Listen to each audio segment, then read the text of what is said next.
इस कहानी की शुरुआत होती है एक married couple Jared and Erin के साथ। जैरेड एक लॉयर है, काफी सक्सेसफुल है, और एरिन है एक आर्टिस्ट। उसका सपना है किसी दिन उसे भी किसी बड़े से आर्ट गैलरी में अपने पेंटिंग्स शोकेस करने का मौका मिले, कोई अप्रिशिएट करे उसके टैलेंट को। तो जैसे जिस दिन उसे ये मौका मिलता है वो बहुत ही खुश हो जाती है और सबसे पहले ये खुशखबरी देती है जैरेड को, क्योंकि उसके अलावा एरिन का और कोई फैमिली नहीं है। उसे लगा था जैरेड भी इक्वली एक्साइटेड होगा, मगर अपने पति को समझने में कहीं गलती हो गई थी उससे। जैरेड को जैसे ही पता चलता है उस आर्ट गैलरी का मालिक एक लड़का है, वो भड़क जाता है। एक्चुअली उनका नाम एंजल है, जिससे पहले जैरेड ने अज्यूम कर लिया था कि वो शायद कोई लड़की होगी, लेकिन अभी उसे लगने लगता है कि एरिन ने जानबूझकर उसे सच छुपाई, उससे झूठ कहा। जरूर उसने ये काम गलत तरीके से हासिल किया होगा, मे बी एंजल को सिड्यूस करके। एरिन इन गंदे एलिगेशंस के लिए बिल्कुल भी तैयार नहीं थी। उसका मूड ही खराब हो जाता है। वो जैरेड को समझाने की बहुत कोशिश करती है कि उसने कोई सच नहीं छुपाई, इनफैक्ट उसे इम्पोर्टेंट ही नहीं लगा। एंजल लड़का है या लड़की, इससे उसे क्या मतलब। उस रात जैरेड के बर्ताव से एरिन चौंक उठी थी। बस 6 महीने ही हुए थे उनके शादी को। जैरेड का असली रूप, ऐसा रूप उसने पहले कभी नहीं देखा था।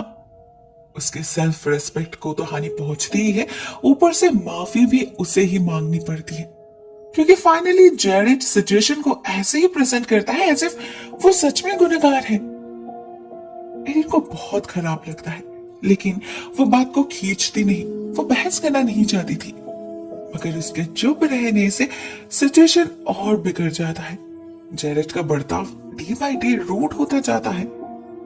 एक दिन जैरेड के ऑफिस पार्टी में तो वो सबके सामने एरिन को इंसल्ट करता है, कहता है वो उसके कलीग के साथ कुछ ज्यादा ही चिपक रही थी, जो कि सरासर झूठ था।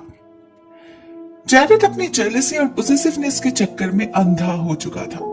एरिन को अपने मुट्ठी में कैद करने की कोशिश कर रहा था वो। एरिन क्या पहनेगी से लेकर किससे बात करेगी, किससे बात नहीं करेगी, सब कुछ जैरेड ही डिसाइड करने लगा था। इवन एरिन का तो अपना कोई बैंक अकाउंट तक नहीं था। एरिन जब अपने बेस्ट फ्रेंड सुजैन से ये सारी बातें शेयर करती है तो वो उसे वार्न करती है। जैरेड उसे टेकन फॉर ग्रांटेड ले रहा है, उसे डोमिनेट करने की कोशिश कर रहा है। आज सबके सामने उसे ह्यूमिलिएट किया है तो कल हाथ भी उठा सकता है। ऐसा कब तक चलेगा। एरिन को अपना स्टैंड लेना ही होगा। एरिन भी हालत को समझ पा रही थी, मगर उसका दिल कह रहा था सब ठीक हो जाएगा, जो होता नहीं।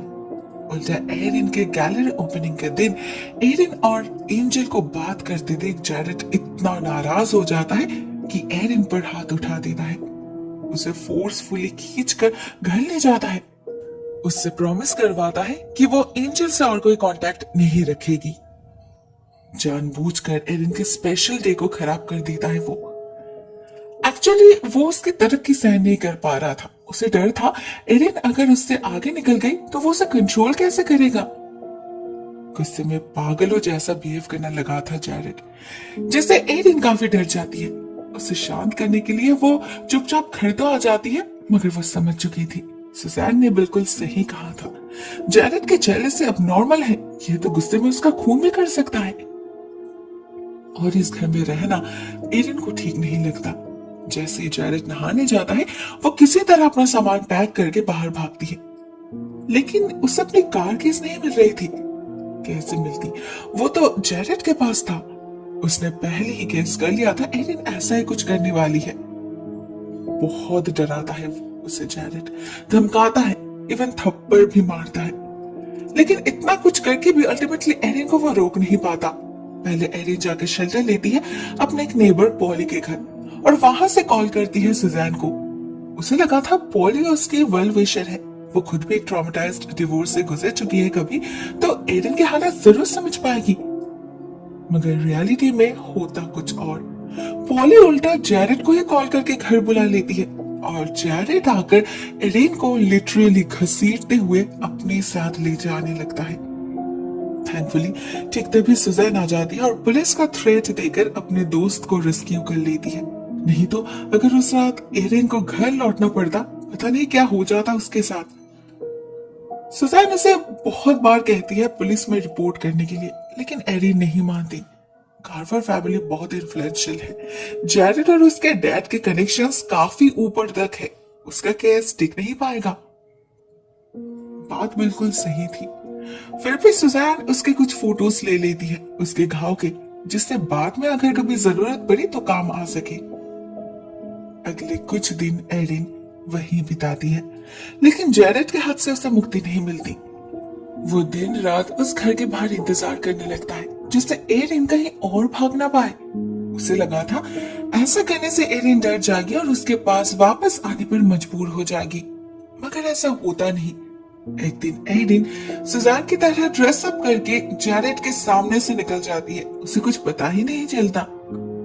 शहर छोड़कर पोर्टलैंड भाग जाती है एरिन अपने एक और बेस्ट फ्रेंड केटी के पास। सुजैन ने उसे बार बार वार्न किया था कि जितना जल्दी हो सके इस फोन को स्विच ऑफ करने के लिए, नहीं तो जैरेड उसे ट्रैक कर लेगा। एरिन वही करती है और पोर्टलैंड जाकर केटी के साथ रहने लगती है, एक नए नाम नए पहचान के साथ। देखते देखते ऐसे ही 5 महीने बीत जाते हैं। हमें पता चलता है एरिन का नया नाम लॉरेन है और वो एक कम्युनिटी सेंटर में लोगों को पेंटिंग्स सिखाती है। पहले से काफी बेहतर है उसकी जिंदगी। एटलीस्ट यहाँ फ्रीडम तो है, लेकिन अभी भी उसके मन से डर का साया खत्म नहीं हुआ। हर वक्त टेंशन होता रहता है उसे। अगर जैरेड ने उसे ढूंढ लिया तो पता नहीं क्या करेगा उसके साथ। एट द सेम टाइम हम जैरेड को भी देखते हैं और रियलाइज करते हैं कितना जायज है एरिन का डर। जैरेड ने अभी भी हार नहीं माना, पागलों की तरह ढूंढ रहा है एरिन को, और उसके पिता तो है ही उसे और ज्यादा भड़काने के लिए। एक्चुअली उनका मानना है अपनी पत्नी को हमेशा मुट्ठी में रखना चाहिए, कंट्रोल हमेशा पति के हाथ में रहना चाहिए। सिर्फ तभी एक मैरिड लाइफ हैप्पी रह सकता है।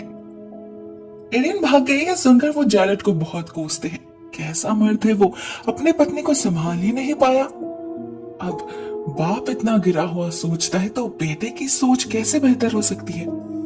जैरेड के लिए अभी ये एक रेपुटेशन का सवाल बन चुका था। उसे कुछ भी करके एरिन को वापस लाना था, तो वो हर तरह से कोशिश करता है। एरिन के साथ जस्ट के भी कॉन्टैक्ट्स थे, उसके फ्रेंड्स कलीग्स सभी से पूछताछ करता है।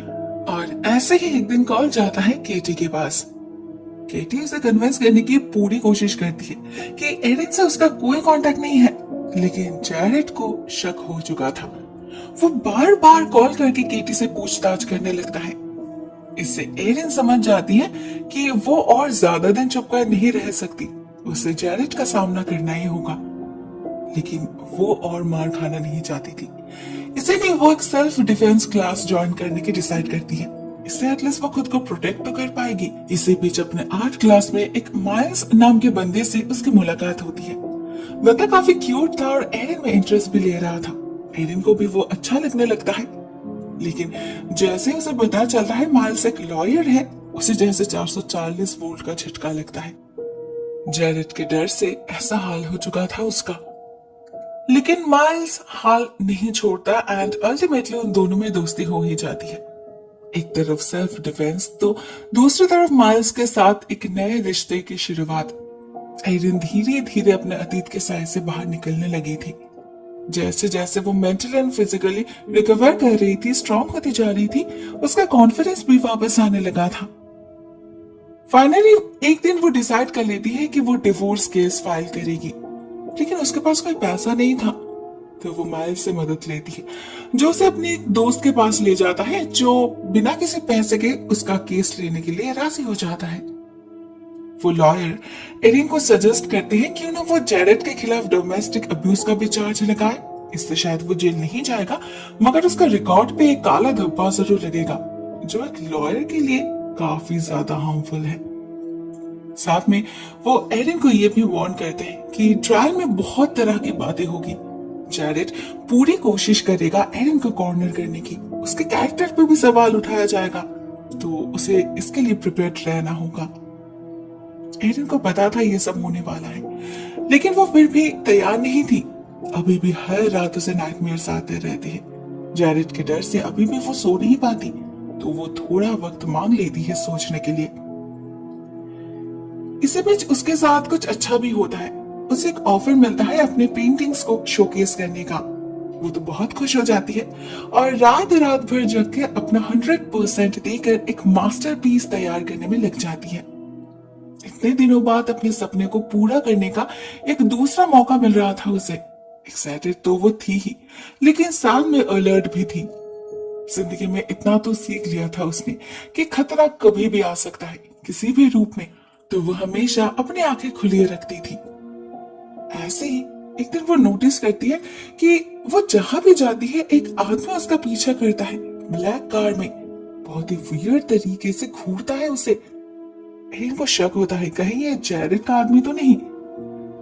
फाइनली एक रात उसे पता चला है ये तो केटी का नया बॉयफ्रेंड है, हार्वी। उससे मिलने आता है, एरिन पर नजर रखने नहीं। एरिन को लगता है वो बेकार में ही टेंशन ले रही थी, मगर टेंशन लेने वाली बात तो उसे अपने लॉयर के पास जाने पर पता चलता है, जो कहते हैं माइल्स उसका कोई दोस्त नहीं है।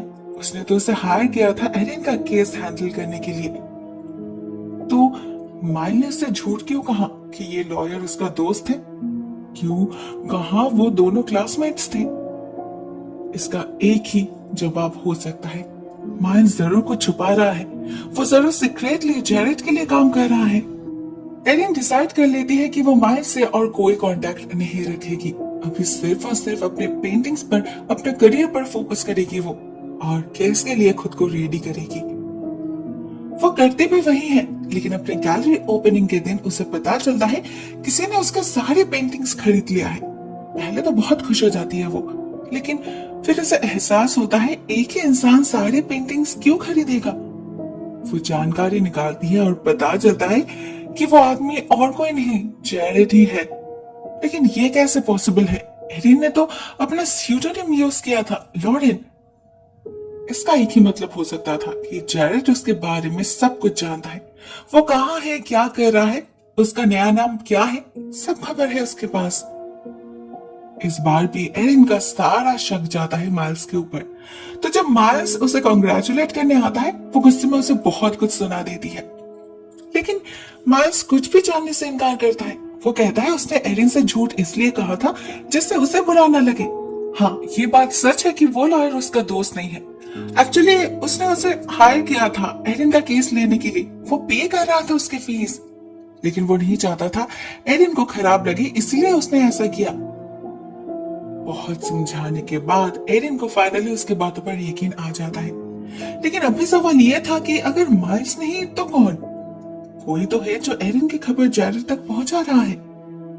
उसे एक बार ये भी लगता है कहीं ये डिलन तो नहीं, आर्ट गैलरी की ओनर। सिचुएशन ऐसा बन चुका था कि एरिन सभी को शक की नजरों से देखने लगती है। बहुत ही ज्यादा पैनिक करने लगती है वो।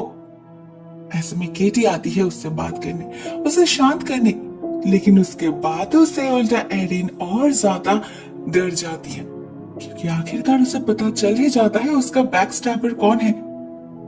वो केटी ही थी, लेकिन वो डायरेक्टली जैरेड से कनेक्टेड नहीं थी। उसका बॉयफ्रेंड था जैरेड का भेजा गया जासूस। जैरेड ने पहले केटी से बात उगलवाने की बहुत कोशिश करी। वो जब पॉसिबल नहीं हुआ तो उसने एक प्राइवेट इन्वेस्टिगेटर को भेजा एरिन पर नजर रखने के लिए, जिसने केटी को सीड्यूस करके पहले उसका ट्रस्ट जीत लिया और फिर धीरे धीरे उसे मना लिया जैरेड पर यकीन करने के लिए। केटी को भी पहले कुछ पता नहीं था, लेकिन पिछले कुछ दिनों में जैरेड ने उसका बहुत अच्छी तरीके से ब्रेन वॉश किया है। अपनी मीठी मीठी बातों से सिचुएशन को ऐसा पोर्ट्रे किया है कि केटी को लगने लगता है जैरेड एरिन से बहुत प्यार करता है। अपने करतूतों के लिए शर्मिंदा है वो, एरिन से माफी मांगना चाहता है। केटी अगर उसे एक मौका दे तो वो सब कुछ ठीक कर देगा। अब केटी को कैसे पता होगा जैरेड इतने सादगी से एक्टिंग कर सकता है? उसे लगा शायद बेचारा बदल गया होगा, सच में सॉरी फील कर रहा होगा। अगर वो एरिन को समझा पाई तो शायद उनकी शादी बच जाएगी। एरिन को और ऐसे घुट घुट के जीना नहीं पड़ेगा। केटी की सोच में कोई खोट नहीं था, ना उसकी दोस्ती में था, बस वो जरूरत से ज्यादा भूली निकली। एरिन की सिचुएशन को ठीक से समझ ही नहीं पाई। जैरेड ने उसे इतना कन्विंस कर लिया था कि अल्टीमेटली वो उसे अपने घर में भी एंट्री दिला देती है। उसे लगा था जैरेड शायद माफी मांगेगा, लेकिन घर में कदम रखते ही जैरेड का रूप बदल जाता है। वो एरिन पर चिल्लाने लगता है उसे धमकाता है कि अगर वो अभी इसी वक्त उसके साथ नहीं गई तो बहुत बुरा होगा। एरिन को पता था ऐसा ही कुछ होने वाला है। वो पिछले 2 महीनों से इसीलिए ही तो खुद को ट्रेन कर रही थी। लेकिन केटी बिल्कुल घबरा जाती है और अपने दोस्त को बचाने के लिए जैरेड के सामने जाकर खड़ी हो जाती है। लेकिन वो मॉन्स्टर एक धक्के में उसे बेहोश कर देता है। अब एरिन और उसके बीच और कोई नहीं आ सकता। एरिन पुलिस को कॉल करने की भी कोशिश करती है, लेकिन जैरेड वो पॉसिबल होने नहीं देता। अभी एरिन के लिए बस एक ही रास्ता था, खुद पर भरोसा करना। अभी बस वो खुद ही खुद को बचा सकती थी, तो वो वही करती है। अपने पूरी ताकत से जैरेड का सामना करती है। भले ही जैरेड कंटिन्यूअसली उसे टॉन्ट कर रहा था, उसे नीचा दिखा रहा था, उसके कॉन्फिडेंस को तोड़ने की कोशिश कर रहा था, मगर एरिन हार नहीं मानती, डटकर सामना करती है उसका। एंड फाइनली उसके एक डेडली पंच से जैरेड का बैलेंस बिगड़ जाता है। उसका सर जाके टकराता है एक टेबल पर और गर्दन टूटकर उसकी मौत हो जाती है। एरिन ने कभी सोचा नहीं था कि वो ऐसा भी कुछ कर सकती है। बिल्कुल ब्लैंक हो चुकी थी वो। लेकिन धीरे धीरे जब वो सिचुएशन को एक्सेप्ट कर लेती है, तब उसे पता चलता है आजादी किसे कहती है और उसे किसी से डरना नहीं पड़ेगा। अपने असली नाम और पहचान के साथ खुलकर जी सकेगी वो। एट द फाइनल सीन हम देखते हैं उसने केटी को भी माफ कर दिया है और अपने शहर लॉस एंजलिस वापस भी जा चुकी है। जो काम अधूरा छूट गया था, मतलब एंजल के साथ वो कॉन्ट्रैक्ट, वो भी रिन्यू कर लिया है उसने। होपफुली अभी सब कुछ ठीक हो जाएगा। The end.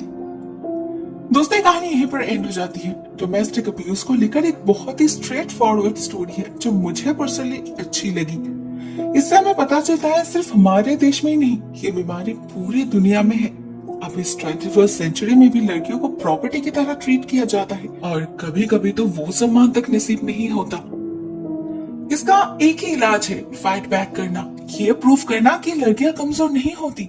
जरूरत पड़े तो मदद मांगना, कुछ भी करना मगर चुप नहीं बैठना, क्योंकि सहन करने से ये चीजें कम नहीं होती, बढ़ती ही जाती है।